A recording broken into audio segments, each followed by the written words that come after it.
Goodall, FightHype.com. I'm here with the man himself, CEO of Mayweather Promotions. How's everything going, Leonard Ellerbe? Everything's great. Everything's great. Just excited about September 30th. You know, big event, huge. Top to bottom, phenomenal card. You know, excited to see Canelo and Jermell. That's gonna be a barn burner.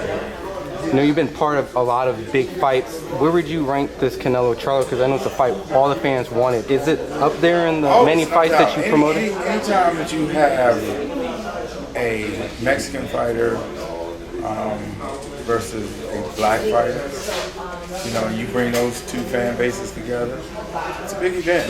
And especially when you're talking about, you know, two top fighters like Canelo and Jermell Charlo, you know, it's a terrific fight. You know, and I can't wait. You know, mentioning the fact that there's this size difference between that everyone keeps talking about, but at a point, Charlo was essentially Canelo's mandatory at a point, coming into, or was kind of at a point where 154, that could have happened a long time ago.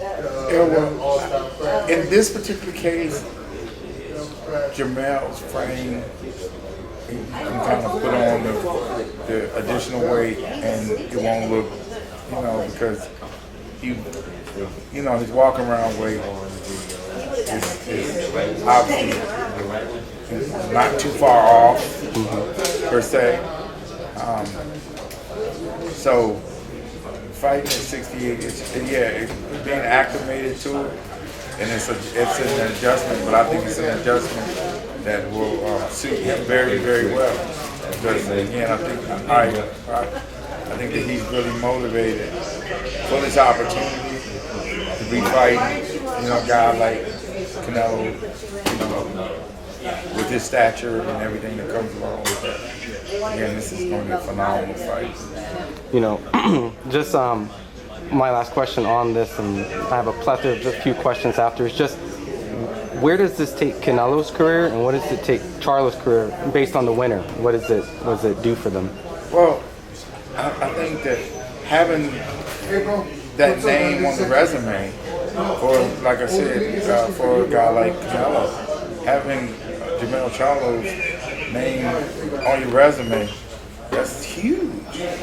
That's huge. I mean, you know, he's obviously undisputed champ, so it gets much bigger and better than any of that. And you look at and you flip flop it, it's the same way.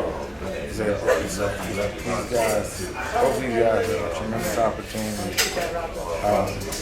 of going out in front of the entire world and displaying their talent. And that's, it gets no bigger than that. Now, just switching topics, I already have an idea of your answer, but just interesting from the perspective. Shakur did an interview with $1 million worth of game, and they asked him about, you know, making a tank fight, you know, and he made a statement on, like, who am I to throw an offer to the biggest star in boxing? And that's what came out of Shakur's mouth. Kind of essentially saying, like, look, he has to throw me the offer. And from the business standpoint, Shakur's right. Nobody can make Tank an offer. He's the top dog, and he's always going to be calling the shots because he's the one that's generating the revenue. Yeah, I mean, so his comment is correct. It's correct. Is that the right attitude to kind of approach, seeing that it's more like a realistic approach, not saying... Well, the one thing I've noticed is that I think that he has a better understanding of how the business goes. A lot of times that, you know, fans are anxious, and I get it. You know. Tank is out there just killing it. You know, obviously coming off of his last fight, you obviously have to have a dance partner. And Ryan Garcia, he's that and some. You know, and the fight generated incredible revenue. It's one of the biggest live gates ever in the history of the sport. You know, but Tank has been doing that, you know, generating record-breaking numbers everywhere he goes. He packs the house everywhere he goes, you know, and because again he's the most exciting fighter in the entire sport. And so I get it where the fans get anxious, but it's gotta be patient. You just gotta be patient because one thing about all these fighters fight, and they want to fight. But and I'm remotely in no way speaking for Tank. I'm just saying that big fights are made when they make sense for both sides. But the fans don't often understand what that means. You know, for one, it's like when you got a guy like we said Stevenson, a terrific fighter. Yeah. You know, but he also works with a promoter who's invested a lot of money. You know, he has a terrific team, management team.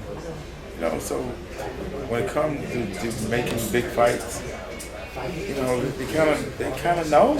They know that you gotta. You know what I mean? It's like You give Shakur some credence because I know that some people have been dragging him on the public stuff. And not saying we're getting into details of why certain fights weren't made on his end for like the Devin and Frank, but just him understanding, you know, like, look, I have to get an offer from Tank, and compared to a lot of guys publicly, you feel like a lot of guys know the business, he has a better understanding of it. We'll give him credit because I've seen some of this. I don't know. I can't speak on. Of course, not get into that. Yeah, I can't speak on what their offers were. It's none of my business. I don't know. Yeah. I haven't seen nothing. Could care less, to be honest. Yeah. You know, it's not anything that I'm involved in. So, but you know, he has a general understanding. Some of the comments I've heard recently, and he's kind of saying the right things. Meaning, I'm saying from the standpoint of that he can't make it don't work like that. Yeah. Like, and his promoter knows that too. Yeah.